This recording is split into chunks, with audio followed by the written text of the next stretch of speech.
Full spoilers ahead. We're going to be talking about the Haunting of Bly Mansion. I said Bly Mansion, Bly Manor, episodes 3, 4, and 5. A I don't lot. know. I think that qualifies. That house is big as It's shit. it, yeah.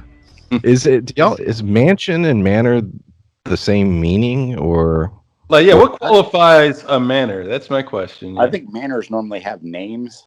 Like, you know what I'm saying? Like, if this is, Like, is my apartment a manor if I just name it? sure, why not? Shit. Because manors normally, I mean, I don't know. I'm not rich enough to be in either category, but like manors seem to be like family houses that, are Old family thinking- homes. they're almost like estates.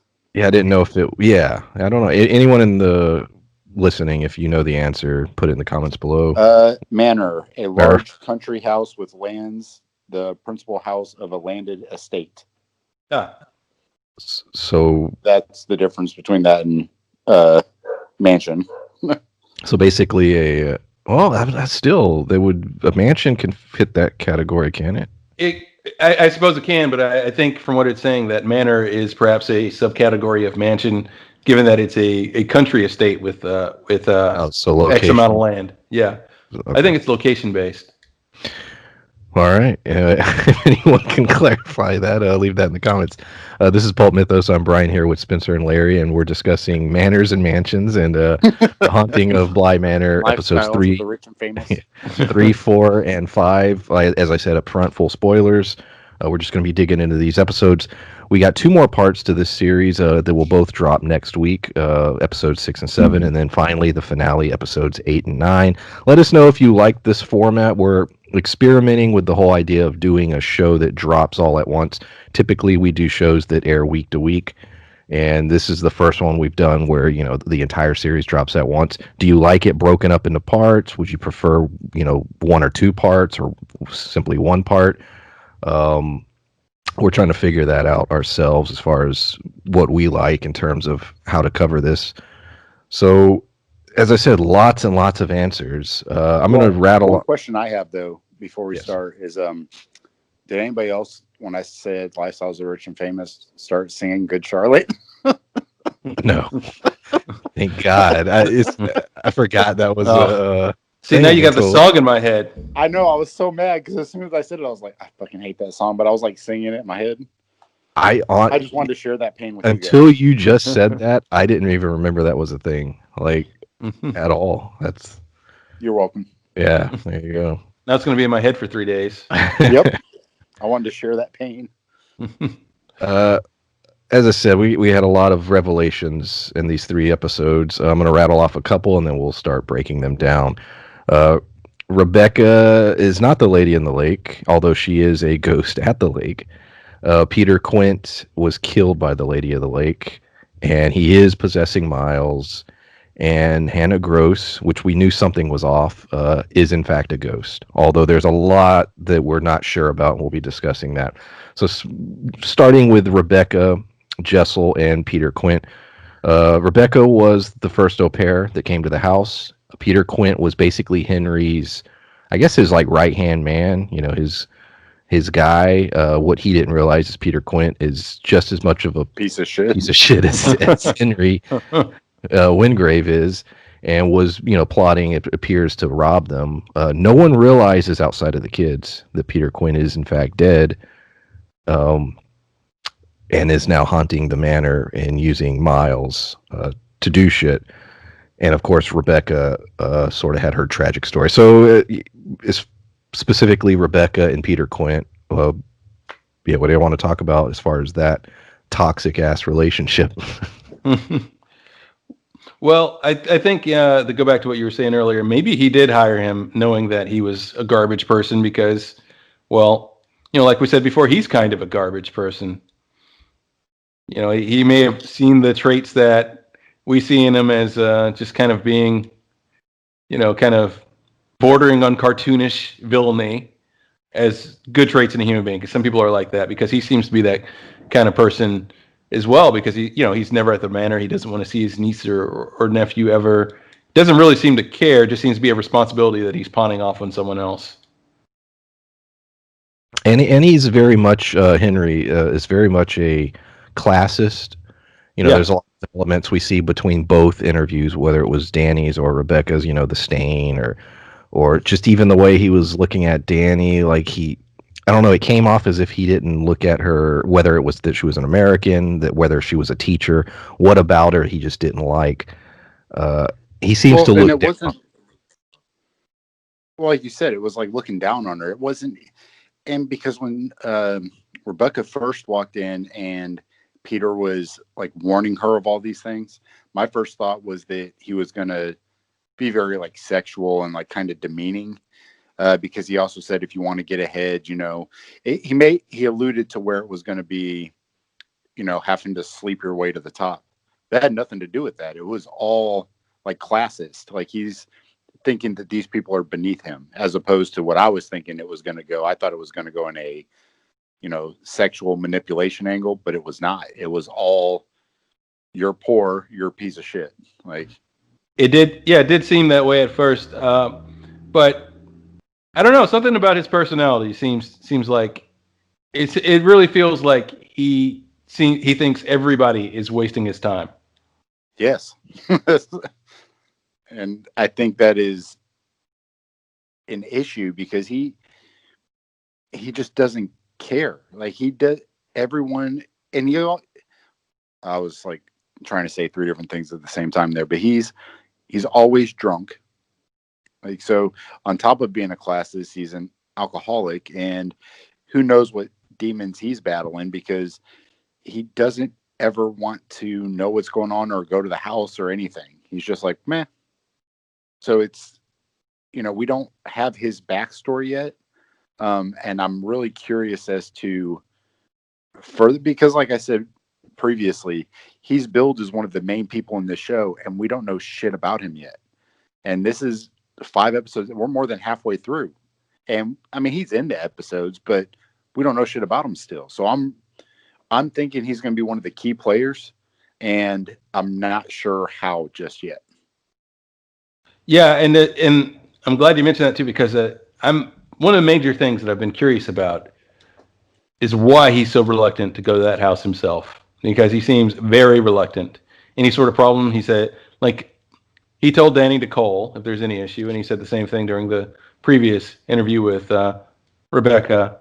But when they do call him, he said, "Keep me posted," and he just really seems to not want to go near the house, and that says to me that there's something there that happened, which I imagine future episodes will go into. Some sort of incident happened. Maybe he's responsible for the lady in the lake somehow. Maybe it was an ex-wife or someone who worked in the house that he had a falling out with, and either Or accidentally or purposely killed. maybe he had an affair with her. Oh, Uh, that could be true as well. Yeah. because even if, um, because we don't know enough about his other half of the family. That's because he's their uncle. He's, Uncle Henry or whatever. So the guy's his brother, and then the mom is the wife or whatever. But were they the ones living there? Was Henry the one living there? Were they coming to visit? Like, did Henry take over the house when his brother passed away? There's a lot of questions with that haven't been answered. And like you said, if it's the difference between manor and mansion, mansions, can also be, passed down from family to family, but a lot of mansions aren't on a bunch of land. Like, I guess when I'm thinking of manor, it's, 50 acres of, all this shit and horse stables and ponds and, all that kind of stuff. But it's a Right. And family house. So like you said, did he kill whether it was on purpose or not, was he having an affair with the cook or the housemate or one of his, family members, aunt's second cousin? Like, I don't know. Like, royalty is weird. But I Yeah, don't as know. far as the Lady of the Lake, yeah, I don't know who it is. I do suspect it's the. There's a scene where they're in the church. I think episode 4, and they focus on one of the little plots, and it says, I believe, Viola Lloyd, and don't know why it focused on that. So my assumption is like, okay, well maybe that's the lady in the lake. Now who that is, I have no idea. And clearly that lady of the lake is different than the other ghosts. Most of the ghosts are just sort of hanging out, with the exception of Peter. But she seems to be doing, she has a routine. She comes through that house a couple times a month, walks around, leaves, goes back to the lake. She killed Peter. Clearly, she's willing to kill the kids, or seem to be trying to protect Danny at one point in episode 4.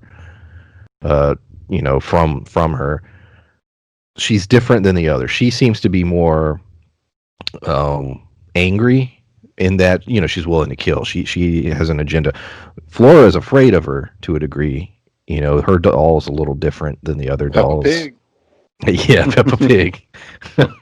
Isn't it interesting that Peter Quint, and I'm assuming this was in the writing on purpose, they go through the whole idea of him being possessive of Rebecca, and the idea of being able to distinguish being possessive and love and all that, and then he ends up being actually possessing Miles. I thought that was funny. Yeah, that's interesting that we got that comparison, and yeah, Peter. Speaking of Peter, he's the one character I think it's like his motivations, everything about him I think is clear. I think he's the most transparent character on the show, and unfortunately for I guess the rest of the crew, there's not much good there. By the end of episode 5, I completely agree with that statement.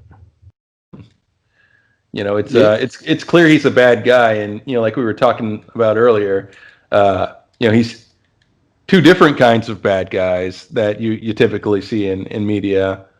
Well, one you typically see, the other is like you said, the possessive, kind of controlling boyfriend, and which we see a lot in his relationship with Rebecca, the way he's manipulating her and just sort of choosing his words carefully and everything. Do you disagree with what he was saying though? Like there's that line where he's explaining to her, he's talking to Miss Gross at one point.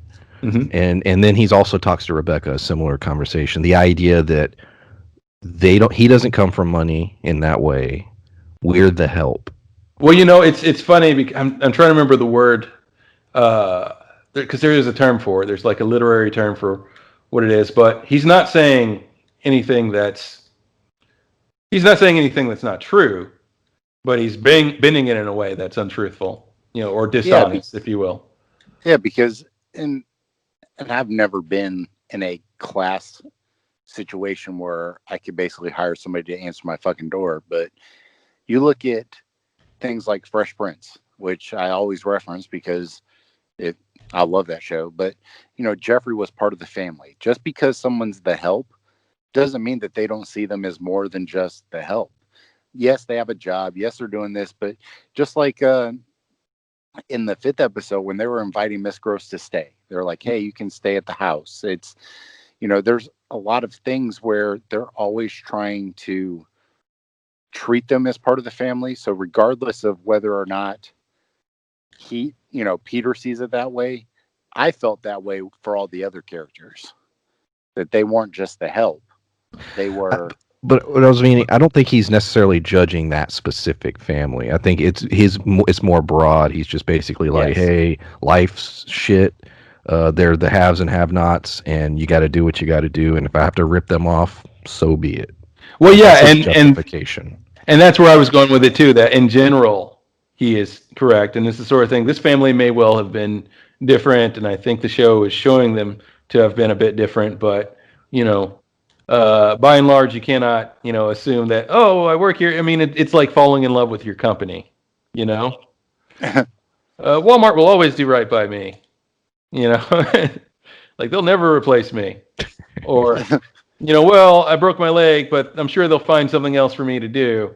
Like, no, you're an employee, and once you can no longer serve in that function, you're no longer as useful. It's a job, and unlike like you were saying, unlike this family, they don't have the safety net that they do. They don't have the means. But yeah, he was using it to be a manipulative asshole, but he's not 100% wrong. But like you said, the family using them while they're good? What happens? Are they paying for their retirement? What are they doing as far as that goes? Because it becomes a point where, like, I don't remember which character says what happens when you're no longer able to push a mop. Yeah, I think that's Peter was talking shit to her. Like, Yes. but how true is that? What happens when she can't do her job anymore? Would they let her go? Would they be like, you know what? You've been loyal to us all this time. Let us buy you like a small house, do this, put this away for you money wise. Although they treated them kindly, it may have still just been a job, and they may still have just been like, all right, well, you're fired.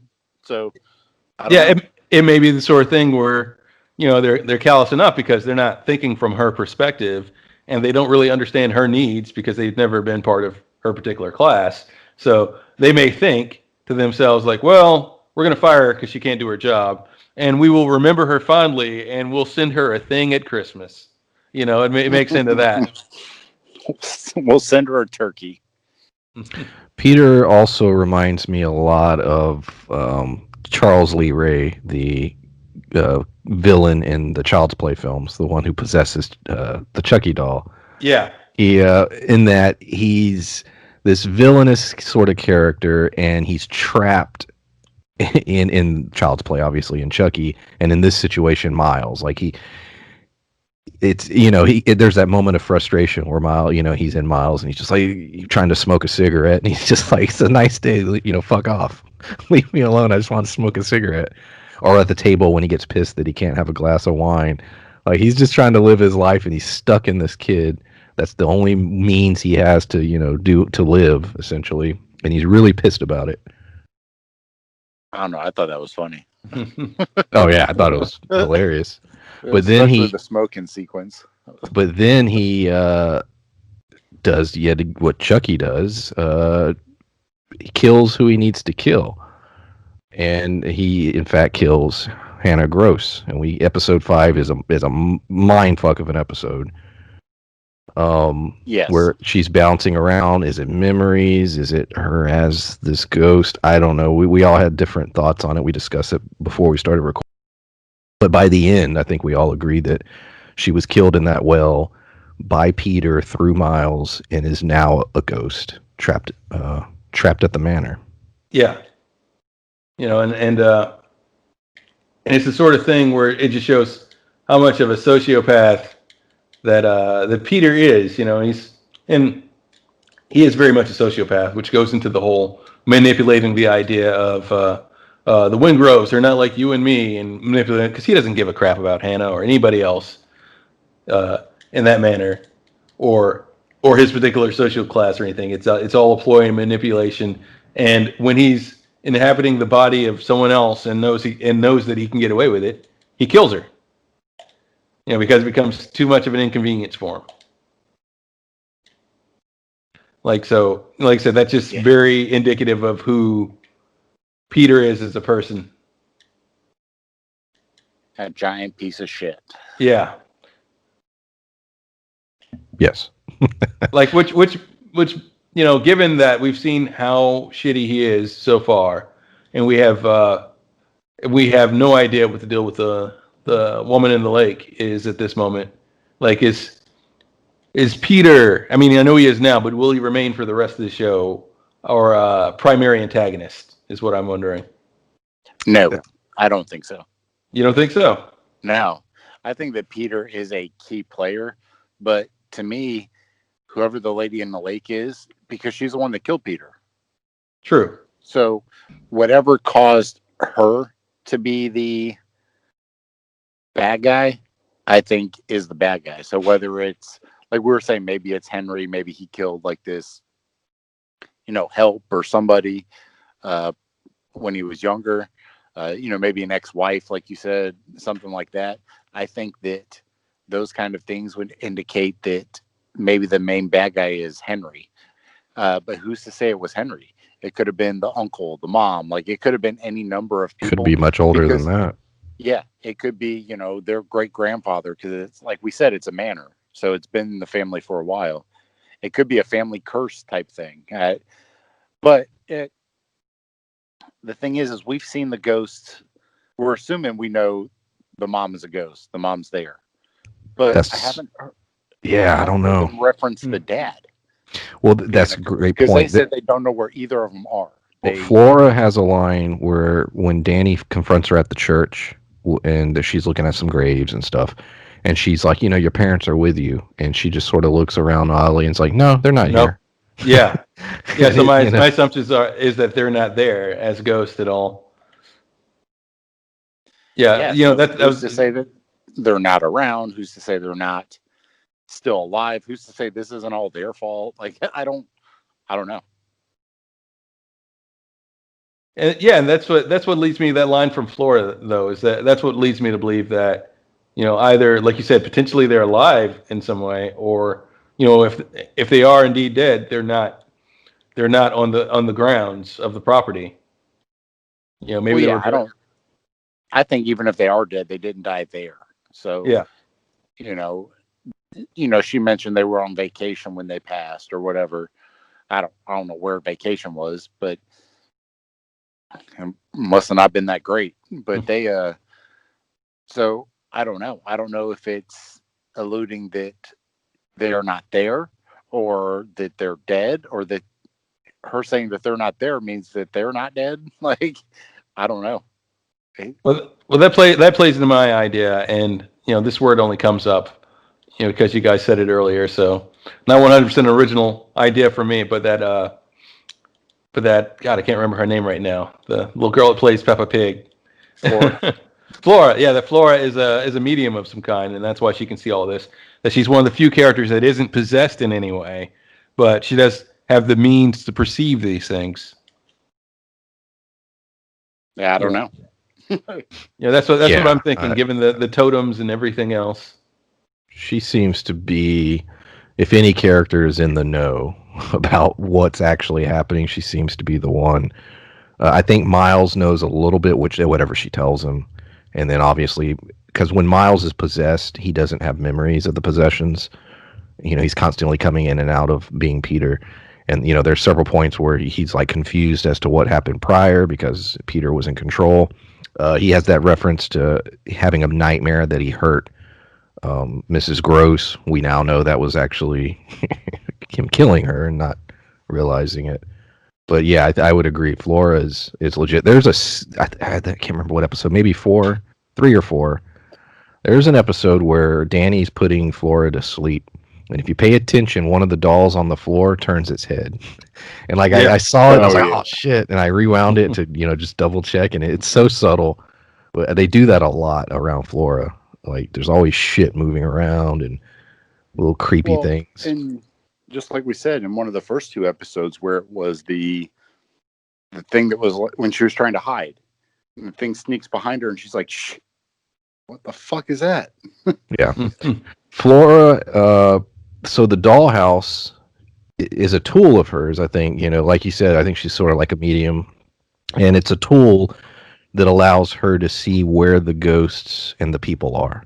Like she's able to use it, and that was it. It alarmed her when she realized, oh, the lady in the lake's coming through the house, and I need to go. And Danny's missing. Where's Danny? Danny's walking through the house. She's not in bed, and she used that to go, save Danny. So she definitely has abilities and techniques and things she knows how to do. The dolls and the dollhouse is a big part of that. Yeah. So what does that mean for the dollhouse? Does that mean that the dollhouse has been with this house the whole time? Does it mean that it's like almost like an heirloom type thing? We haven't talked about it yet, but the glasses that Danny tried to burn or gonna have to go into the backstory. Well, I was just saying, if the lighter and that we're talking about totems, what does that mean about the house, the dollhouse?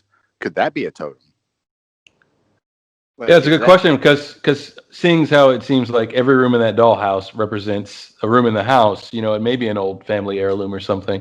I didn't think about that the dollhouse itself might have some sort of significance. It's a good point. And given that it's an old family manor, a lot of these ghosts that we're seeing represented through dolls and things, those could be like old deceased members of the Wingrave family. Well, because it showed that the dollhouse is very much like the actual house.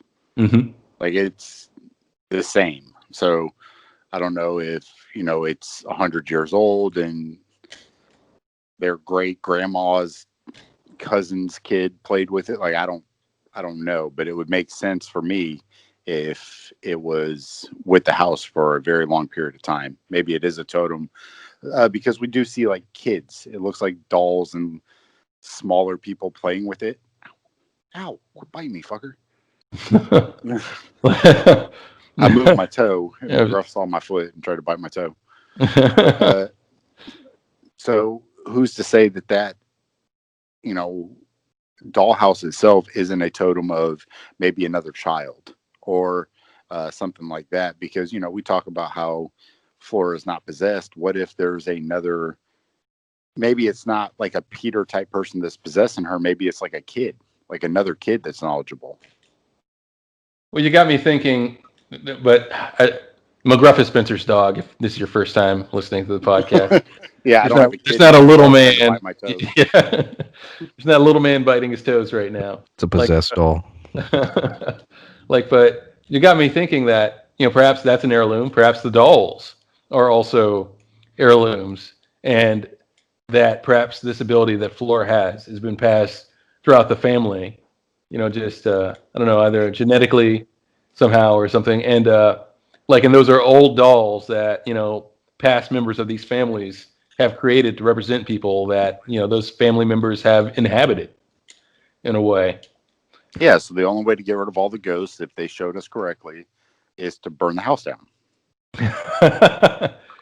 Yeah, but I'm thinking that as creepy as they are, I'm thinking that that most of those dolls are more benevolent ghosts, if anything. Well, you can't set the lake on fire, so I don't know how to fucking get rid of that person. So yeah. Yeah, most of the ghosts seem to just sort of be chilling, doing, not really interfering or messing around. It seems to specifically be highlighting it's the lady in the lake that's the problem, and of course now Peter, who are the issues. We finally learn, we're teased all the way back in. Go ahead. I was just going to say that, because everyone seems calm whenever, like, they're in the room and they're clearly watching and they're in the background. And you see them move in creepy ways. But if you notice, for the other dolls, no one seems unnerved by that. No one seems like they're even aware of anything harmful being in the room. They don't get a feeling of any kind from those other dolls. But the Lady of the Lake just kind of, exudes and sort of an ominous feeling with the way that they frame her. Well, with what happened with Peter, I don't know necessarily that the Lady of the Lake is a bad person yet.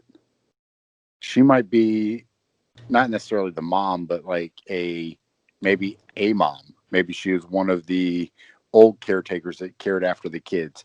Because when she killed Peter, it seemed as though, I think that the kids right now, as of right now, are confused about the Lady of the Lake. I think that she's actually protecting them from bad, ominous things like Peter. I think that Peter was a damn near true villain, and that, she was protecting the kids and Rebecca from Peter. Although with Rebecca, obviously she was too late. But like,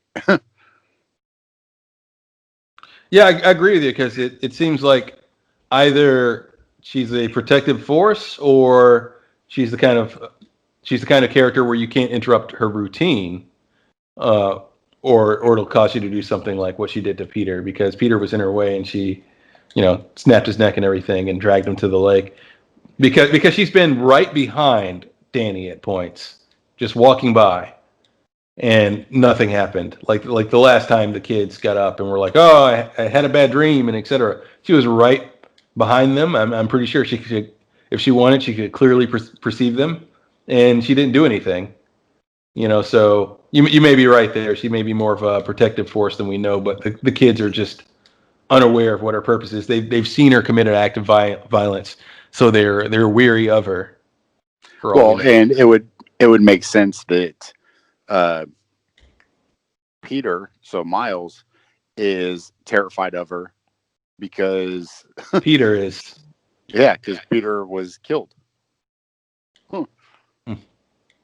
Yeah, We know. so maybe when Miles is terrified, those are during the times that he's possessed by Peter because Miles was in that scene where she walks right behind Danny and Miles clearly sees her. Yeah, and he wasn't scared then. Exactly. So that may have been Miles as himself, and whenever he's afraid of her, that might be Miles as Peter. Yeah.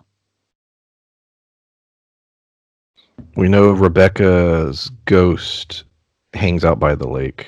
Um, what she does and her, we still don't know how she died. We know she died in the lake, but we don't know what led to that. I'm assuming we'll learn in She episode can't swim. 7. Yeah, well, but she's definitely outside as opposed to being in the house. That, like, and I imagine it was. Imagine it wasn't just drowning because of like in the early episodes. Well, like y'all mentioned in episode 1, I think it was Flora said it's more like a muddy puddle than anything. It's less of a lake. So she was potentially drowned, or she tripped and hit her head on a rock or something. It's hard to say, but She tripped on a tree root, and stumbled and hit her head, and then drowned. yeah, it's a possibility. The way, as far as Henry described it, it sounded like they're under the impression she took her own life. So yeah, I don't know if the police, who was involved. We know Flora found her in the lake. You just made a good point, though. All right. Remember when the cop comes out and they're just like threatening him with Henry, and then he kind of turns around and says he'll continue to look.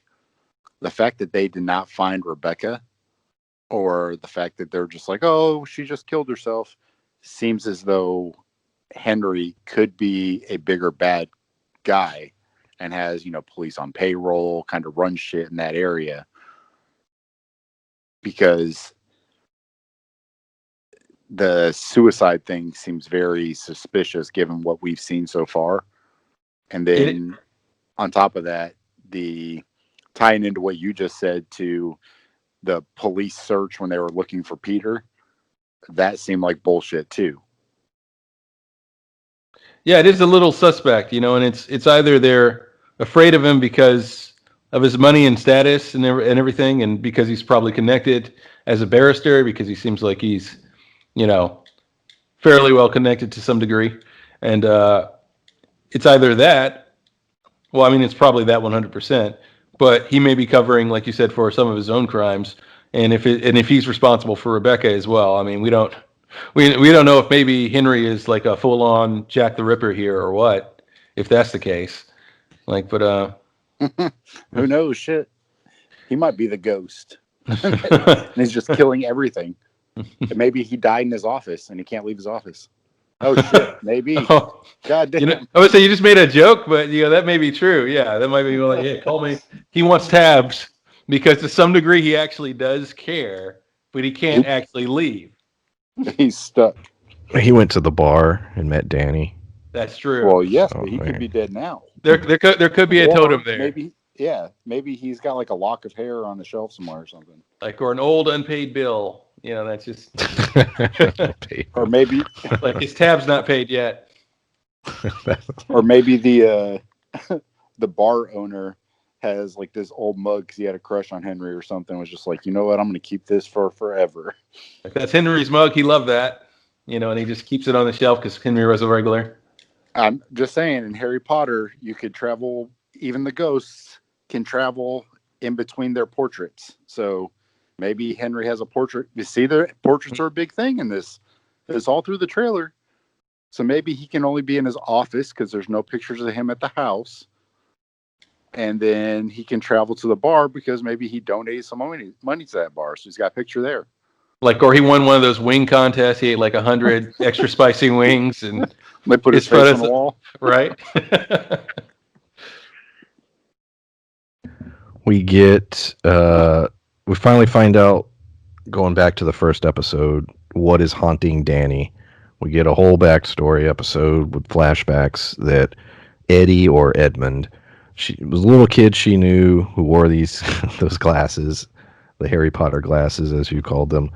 When they were kids, they grew up together. He was into her. She liked him, but she didn't realize, and she was discovering that she she's gay, and that the romance was just not going to work. She tried to convince herself that it would, and she went ahead with the engagement, took the wedding dress of his mom. I mean, it was a whole thing. So she finally gets to a point. Now, we don't know exactly what all she told him. We know that she told him that she didn't want to marry him, but we don't know if she gave him the details as to why. Because when he gets out of, it's not clear. You go from the dinner scene to the them in the car, and it's like at the end of the conversation, so we don't really know what all he knows. But anyways, he's pissed, and that fucking bus is so close to that car. Like, even if he hadn't have stepped out of the car, I think it would have maybe grinded against it. But he Right. gets out of the car, bus hits his ass, and he dies. And now his ghost is haunting her. Now there's a whole thing about bonfires, the origins of bonfires that comes up, and the idea of severing ties with the dead by burning their bones. And she throws the glasses in at the end of the episode and basically, tells him, you know, goodbye, leave me alone. Now, I don't know if you guys noticed, somebody was watching them, another ghost. I'm assuming it was Peter. I couldn't tell, but there's a ghost in the distance Ooh, watching I the did not whole. notice that. Go back and watch that scene. There's a ghost Mm. watching that whole sequence play out in the very background, towards the middle, so it's not hard to see. And it's in multiple shots as the camera moves, so that thing is observing the whole sequence. But Well, we no, go ahead. no, you go ahead. Yeah, Danny's ghost. Yeah, Well, I think I might have seen that, but I think I may have forgotten it because the next episode was so crazy. Like, but yeah, it's one of those things where like I'm curious whether you all think that there was she was actually being haunted to some degree, or whether it was more symbolizing, her personal traumas. Yeah, I don't know. It's tough to say with a show like this, where there's actual ghosts. But yeah, I don't know because this thing has been happening to her long before she got to Bly Manor. But then again, that could mean there could be a reason she went to Bly Manor. In other words, maybe it was calling her. well, I don't know. well. When we're talking about the totems, like the lighter that Miles has, which was Peter's, kind of, and that's not like a new theory. They always talk about, ghosts are tied to things, whether it's a person, a place, a item. So I think that ghost was tied to those glasses that she was not willing to let go. And now, to me, if we notice him not being there in the future, that would give us a way for them to exercise the other ghosts, whether it's, burning the lighter or, well, with the Lady of the Lake, I don't know who she is yet, so I don't know how you could exercise her ghost or get rid of the totem that's holding her there. I don't know. But I thought that Edmund looked like Elijah Wood from Sin City. I thought he looked less like Daniel Yes. Radcliffe and more creepy like Elijah Wood. Kevin was the character. Yeah, yeah, he did look more like him. When you got to see him in the silhouette, though, he looks like Oh yeah, because the straight up hair. like a Harry Potter. I'm gonna send you guys a picture of the Kevin dude in the chat because the glasses being lit up is just like that in Sin City. Yeah, I remember Kevin. Yeah, that was he was one of the creepier characters in Sin City. Oh yes.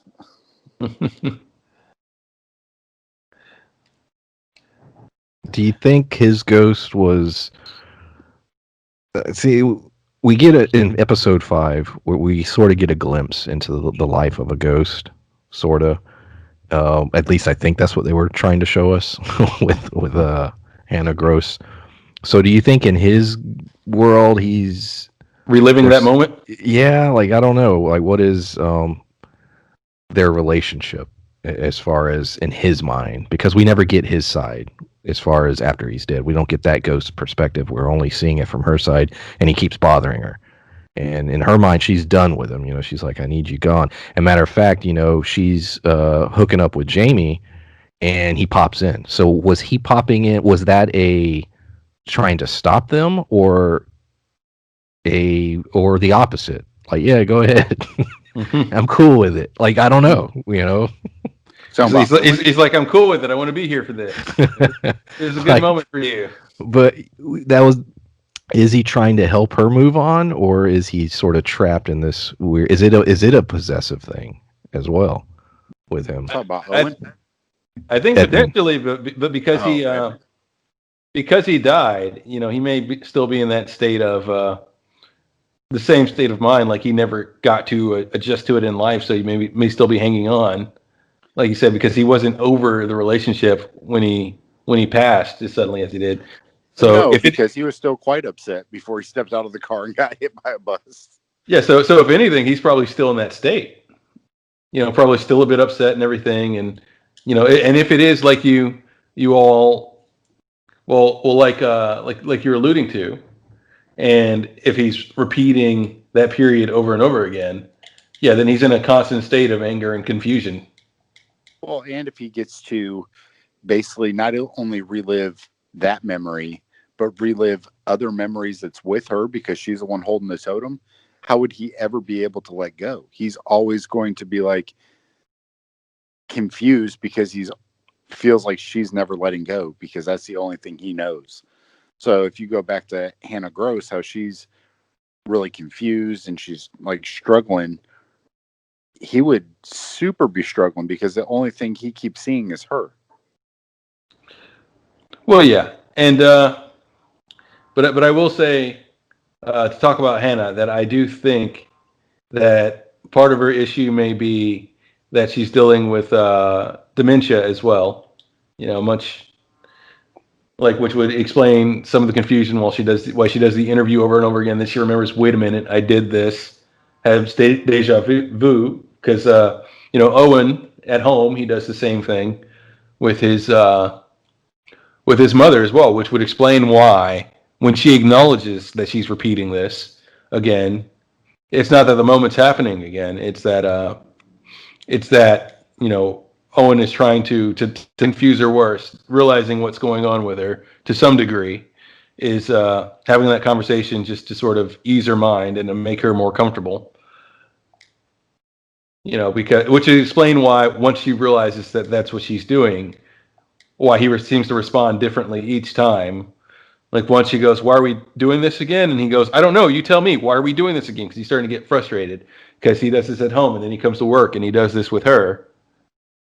So I think that may be the case with her as well. Like you may live in a perpetual cycle as a ghost, but we haven't really seen that necessarily with any other characters yet. So I mean, I guess we'll find out. We're not 100 on the ghost rules of this show yet.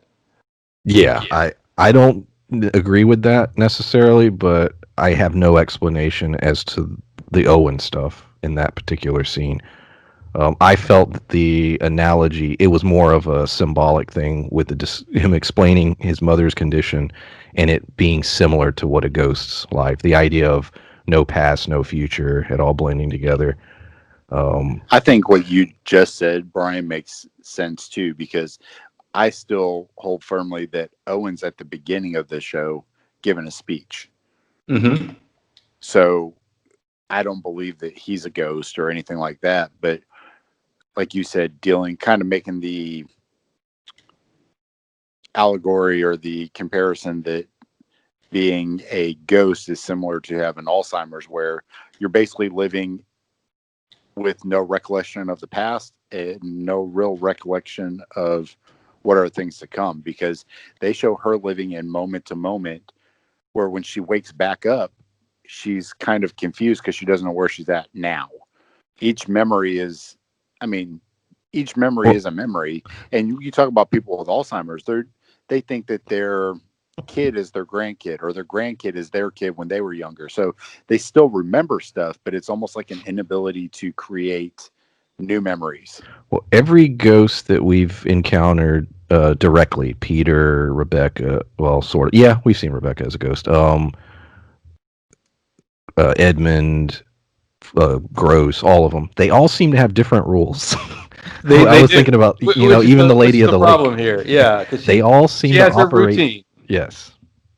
You know, she has her routine that she does. Peter is the only one that we know of that we've seen actively possess a person, and it seems to be tied to the lighter. Um, But could that be the difference between like a poltergeist, a demonic possession? Like if whatever, maybe what was making Peter be as big an asshole he is was maybe something was possessing him, which I doubt. He was just a piece of shit, but maybe, Peter was being possessed by something or someone. So, like you said, the ghost rules are all different, but there are, and whether you believe in them or not, they're categorized differently. There's, the poltergeist, there's, demonic, there's a lot of different rules, but that only makes it more confusing because now we don't know who the hell's what. Yeah, because we're like, what rules are we going by in this show? And if there are different rules, why do different rules apply to different ghosts?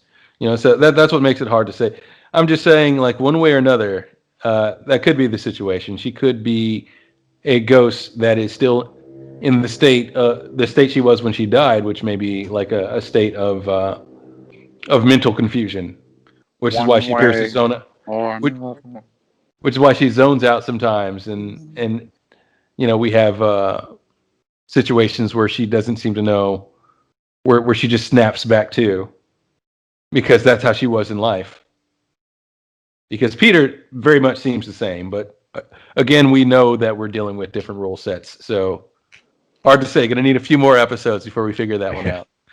The show has everybody's described this season as a gothic romance.